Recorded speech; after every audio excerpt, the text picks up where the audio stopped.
So I made a video a couple of weeks back where I talked about starting a business in 2021, and we discussed some of the critical success factors that you'll need to consider when taking the leap into starting your own business. And for those of you who are committed to doing that, one of the more challenging or daunting areas that you'll need to tackle is tax. Now, I've made it no secret on this channel that a solid understanding of both tax policy and the tax system as a whole is critical not only to business success but also to your own personal financial independence. And in the context of whatever idea it is that you've decided to turn into a business, one question that you'll need to consider is whether you'll be operating the business as a sole trader or as a company. The distinction between the two is important because depending on whichever avenue you choose, different implications from both a taxation and legal perspective will arise. So let's have a chat about it. How's it going, everyone? My name is Dan, but you can call me Malone, and today we're going to be taking a look at the decision to operate a business as a sole trader or a company. We're going to be taking a look at the tax implications associated with both choices, as well as the advantages and disadvantages of each choice. We're also going to briefly touch on some of the general legal principles that you should be aware of when differentiating between both sole traders and companies. But before we begin, as always, if you do enjoy today's video, all I ask is that you show your support by leaving a like on the video. Liking the video really does help me out a lot as YouTube pushes the video to bigger audiences based on the number of likes that the video gets. And if you are new around here, make sure you hit that red subscribe button below and click the bell for video notifications. We make financial education videos on this channel aimed at making conversations like these more of a cultural norm. So without further ado,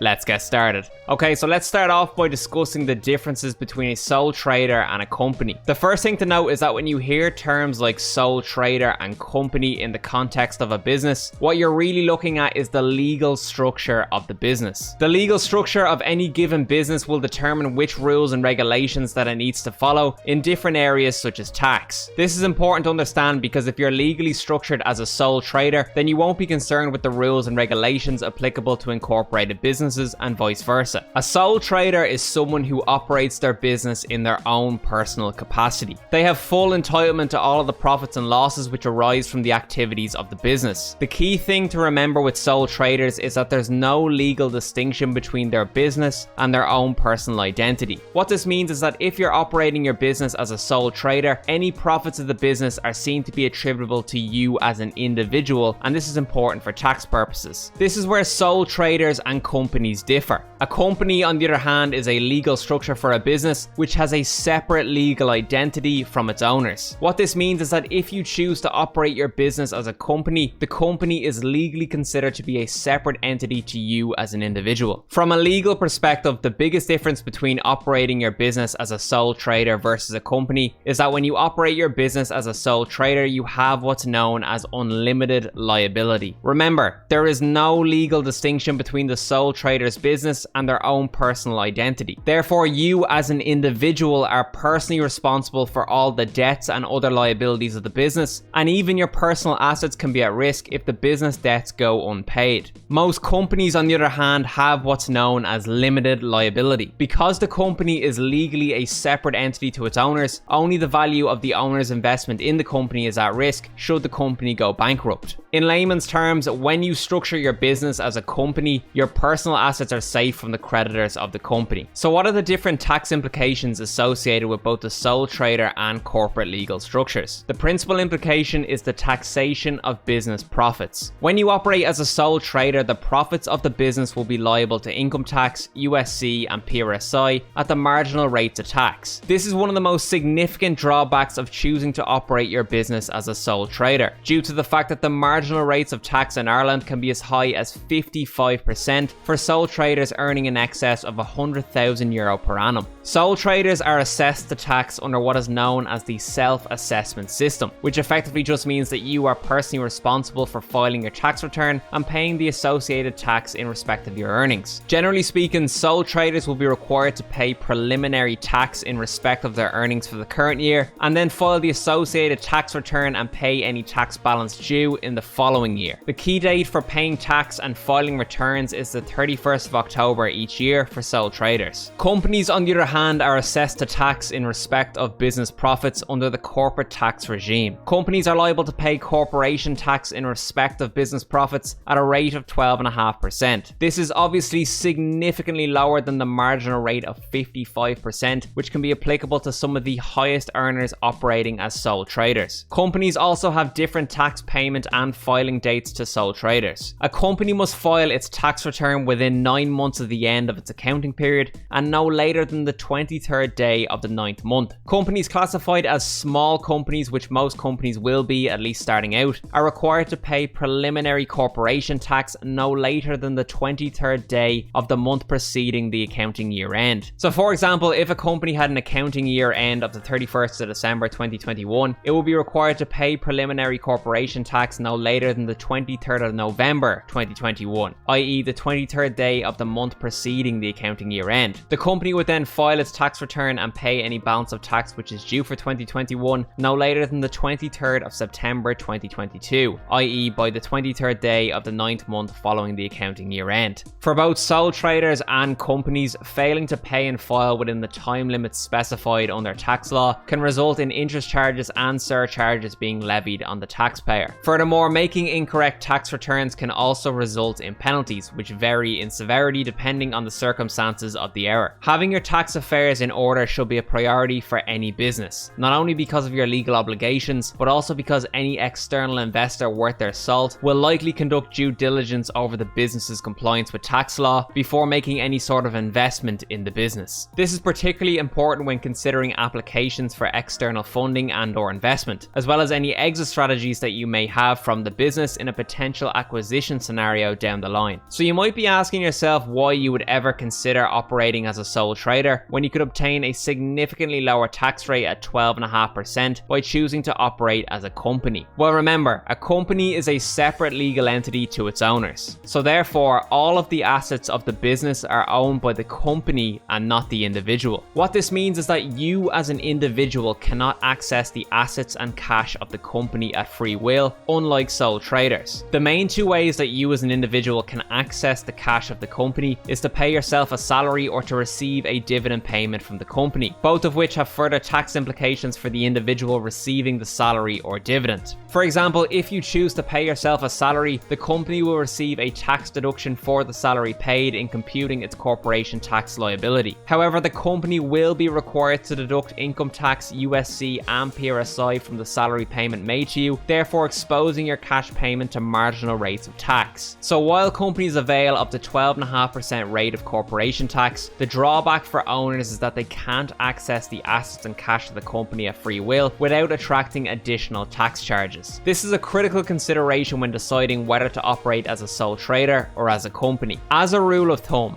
you should generally operate your business as a sole trader until you are earning an amount which exceeds your current and likely future requirement for cash. This is because there's no point in exposing cash which exceeds your current living requirements to marginal rates of tax when it could just be taxed at the 12.5% rate. This would then allow you to decide how much you want to take as a salary from the company, therefore giving you control over the amount of cash which is exposed to marginal rates of tax. Companies also have more strenuous reporting and regulatory requirements than sole traders, and so you should only expose yourself to those requirements when it makes sense to do so from a monetary perspective. One of the key tax benefits of choosing to operate your business as a company rather than a sole trader, which not a lot of people talk about, is the significant pension funding benefits that companies have over sole traders. And while it might not be a priority for you starting off, pension funding benefits are ultimately one of the main reasons why sole traders choose to incorporate their businesses down the line. Corporate pensions are an extremely tax efficient method of extracting cash from the company for owners. The reason for this is because employer contributions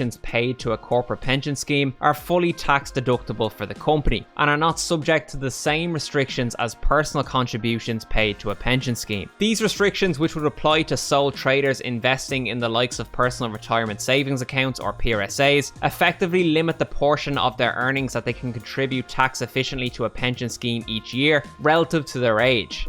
Furthermore, the maximum amount of earnings which can be taken into account for tax efficient pension funding for individuals is €115,000 per annum. So because employer contributions are not subject to these restrictions, companies can facilitate much higher contributions to pension schemes for employees and directors. However, a disadvantage of choosing to operate your business as a company will be the additional tax provisions which apply to companies which are controlled by 5 or fewer participators. These provisions are known as closed company provisions and are effectively designed to prevent profits being accumulated within the company rather than being placed in the hands of owners where they would be liable to tax at the higher marginal rates. Furthermore, they seek to ensure that any value passed from the company to its owners is liable to marginal rate taxes. For example, the likes of benefit and expense payments paid by the company to the individual will be treated as a distribution and liable to the individual's marginal rate of tax. This prevents the owner of the business from avoiding having to pay tax on business profits at the higher marginal rates of tax by incorporating the company, and then simply benefiting from the larger cash stockpile through company benefits and expenses. So it's just important to note that if you are intending on operating your business as a company, that the closed company provisions will likely apply. At the end of the day, what's important to remember is that there's merits to both legal structures. Sole traders have simplified reporting requirements and less considerations around the accessibility of the business's cash and assets. However, sole traders are arguably worse off operating as such, the larger and the more profitable that the business becomes. Companies, on the other hand, have a more favourable tax regime at their disposal, with extra benefits such as tax efficient pension funding. This, however, comes at the cost of the business's assets, as well as more extensive regulatory and reporting requirements. Ireland's domestic tax policy is heavily geared towards attracting multinational companies to setting up operations in the country, and therefore the tax policies which are applicable to companies can be very favourable. So in my eyes, it makes sense that an individual should first operate their business as a sole trader, up until the point where they are earning an amount which exceeds their current and likely future need for cash, at which point they should incorporate the business and benefit from the myriad of tax reliefs and efficiencies which are afforded to companies in Ireland. So I hope you found that information to be useful in gaining an understanding as to the different implications associated with both the sole trader and corporate legal structures. Of course, it's important to note that I haven't touched on all of the various tax implications associated with both legal structures. Rather, the point of this video was to just give you a high level understanding of some of the tax implications to be taken on board when making the decision. And just to note, this video and all other videos on my channel is for entertainment and educational purposes only and isn't meant to constitute advice. I would highly recommend going ahead and contacting a chartered tax advisor if you are unsure of any of the information that you've heard in this video. As I mentioned earlier on in the video, getting your tax right should be a priority for any business, and so it's honestly worthwhile paying a tax advisor to provide you with solid tax advice so that you avoid making any costly mistakes. But by having some level of understanding on the topic, you can at least be conscious of what you need to consider from a tax perspective going forward with your business. And that sense of awareness is ultimately what's going to contribute to a greater level of overall financial literacy. So I really do hope you enjoyed the video here today. As always, if you did enjoy the video, please do let me know in the comment section below. Leave a like in the video and subscribe to the channel. And also let me know in the comment section if you guys are thinking of setting up your business as a sole trader or a company having watched this video. So thanks for watching, I hope you enjoyed, and I'll see you in the next one.